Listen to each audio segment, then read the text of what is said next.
Hello, നമുക്കൊന്ന് പുറത്ത് പോയിട്ട് വന്നാലോ? ജസ്റ്റ് ഒന്ന് പുറത്ത് പോയി ഫുഡ് കഴിക്കാമെന്ന് വിചാരിച്ചു. നമുക്കൊന്ന് പുറത്ത് പോയി വന്നാലോ? ഞാൻ നോർമലി പുറത്ത് പോകുമ്പോൾ ഇടുന്നൊരു ഡ്രസ്സാട്ടോ ഈ ജീൻസും ജമ്പറും. എനിക്ക് ഏറ്റവും കംഫർട്ടബിൾ അതാണ്.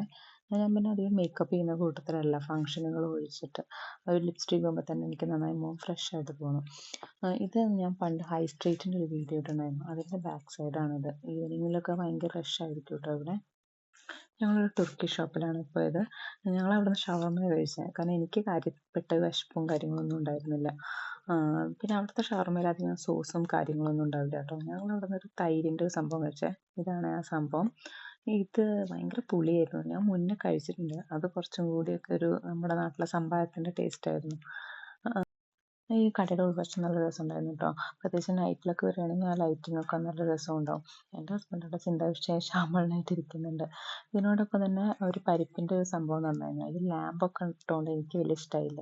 ഇത് കണ്ടില്ലേ, വലിയ ഷവർമ്മ രണ്ടാൾക്ക് കഴിക്കാൻ തന്നെ ഉണ്ടാവും. പിന്നെ ആ തൈരും എനിക്ക് അത്ര വലിയ ഇഷ്ടമായില്ല. ഭയങ്കര പുളിയായിരുന്നു.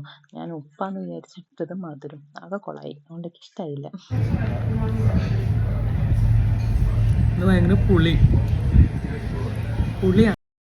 ഇത് കഴിഞ്ഞിട്ട് ഞങ്ങൾ നേരെ ഒന്ന് ഫിഷൊക്കെ നോക്കാൻ പോയിട്ടോ. അവിടെ പോയപ്പോൾ എനിക്കൊരു ഫിഷിനെ കണ്ടപ്പോൾ ആകെ കൗതുകം തോന്നി. അതാണ് ഇത്.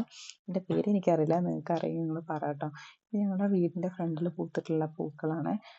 നാട്ടിൽ അയക്കാൻ വേണ്ടിയിട്ട് എടുത്ത ഫോട്ടോസാണ്. അപ്പോൾ നിങ്ങൾക്ക് എൻ്റെ ഈ കുട്ടി വീഡിയോ ഇഷ്ടമാവുകയാണെങ്കിൽ എൻ്റെ ചാനൽ സബ്സ്ക്രൈബ് ചെയ്യും, ലൈക്ക് ചെയ്യുകയൊക്കെ ചെയ്യണേ.